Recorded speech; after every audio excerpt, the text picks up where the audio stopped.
Hello, this is Heisenberg at Toys R Us, where they have some new Imaginext Batgirl items. They've got the Batgirl Cycle for $8 and a Batgirl Helicopter for $17. So I don't really like the looks of this helicopter, especially for $17. I do really like the looks of this Bat Cycle though, especially for $7 or $8, $7 or $8, somewhere around there. $7 or $8 Bat Cycle, looking very good.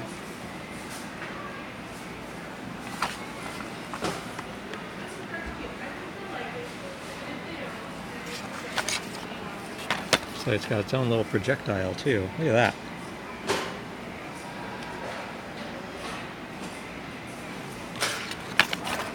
I wonder if this Bat Cycle is harder to find. Looks like they only have one of the Bat Cycle, but they got lots of helicopters. Another helicopter. And in the back they got even more helicopters. But yeah, oh yeah, looking good. I think I'm going to get this guy.